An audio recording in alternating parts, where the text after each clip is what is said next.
দেশে সব ধরনের তেলের স্বাভাবিক সরবরাহ অব্যাহত রেখেছে।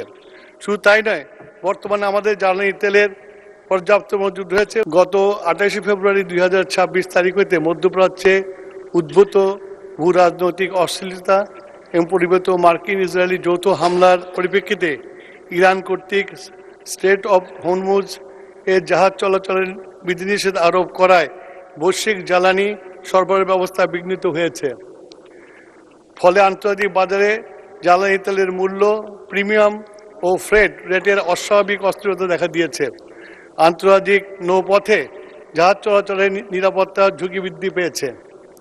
এই পরিস্থিতিতে বৈশ্বিক জ্বালানি সরবরাহে অস্থিতিশীলতা পরিস্থিতির সৃষ্টি হয়েছে। এত সত্ত্বেও সরকার সম্ভাব্য সকল উৎস অন্বেষণ করে দেশে সব ধরনের তেলের স্বাভাবিক সরবরাহ অব্যাহত রেখেছে। শুধু তাই নয়, বর্তমানে আমাদের জ্বালানি তেলের পর্যাপ্ত মজুদ রয়েছে। উল্লেখযোগ্য তেলের বর্তমান মজুদ ও আমদানি পরিস্থিতি নিম্নে দেওয়া হলো। ডিজেল মজুদ 1,64,644 মেট্রিক টন এবং 1,38,000 মেট্রিক টন 30 এপ্রিলের মধ্যে আসবে। অকটেন 10,500 টন, 71,443 টন এপ্রিলের মধ্যে জাহাজ আসবে।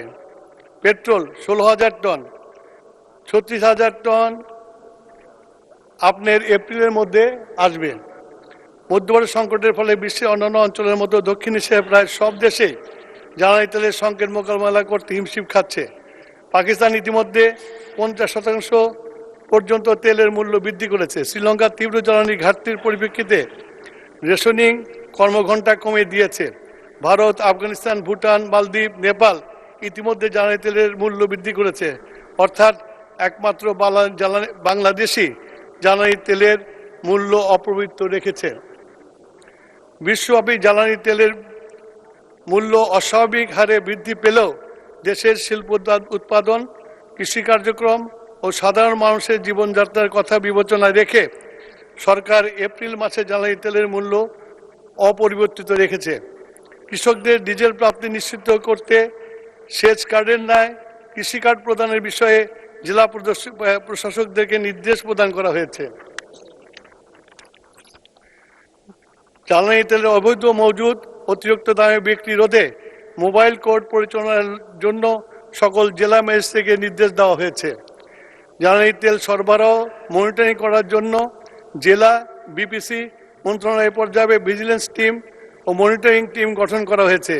প্রতিদিন সকাল 9:30 থেকে জেলা প্রশাসক সমন্বয়ে জ্বালানি তেলের সার্বিক পরিস্থিতি নিয়ে জুম অ্যাপসের মাধ্যমে সভা করা হচ্ছে।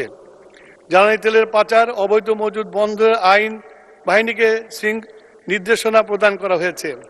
জ্বালানি তেলের সুষ্ঠু সরবরাহের লক্ষ্যে প্রতিটি ফিলিং স্টেশনে ট্যাগ অফিসার নিয়োগ করা হয়েছে। দেশীয় খনিজ সম্পদের যথাযথ ব্যবহার নিশ্চিতকল্পে বিভিন্ন উদ্যোগ গ্রহণ করা ও বাস্তবায়িত হচ্ছে। প্রাকৃতিক গ্যাসের সুষ্ঠু বন্টন নিশ্চিত করা সহ দেশীয় গ্যাস ক্ষেত্র থেকে উপজাত হিসাবে প্রাপ্ত কনডেনসেট ব্যবহার করে পেট্রোল ও অকটেন ও ডিজেল উৎপাদন করা হচ্ছে। ইতিমধ্যে জ্বালানি তেলের অবৈধ মজুদ বন্ধের জন্য 3রা মার্চ হতে 4 এপ্রিল 26 তারিখ পর্যন্ত 342টা অভিযান পরিচালনা করা হয়েছে, যার মধ্যে 2,456টি মামলা দায়ের করা হয়েছে। 31 জনকে কারাদণ্ড প্রদান করা হয়েছে।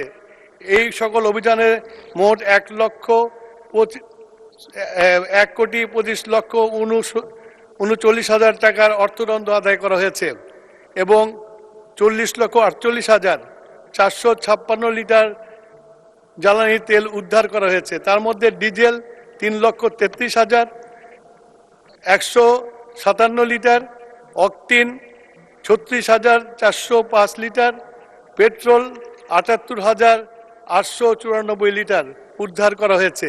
জ্বালানি তেলের অবৈধ মজুদ বন্ধে মোবাইল কার্ডের অভিযান অব্যাহত থাকবে।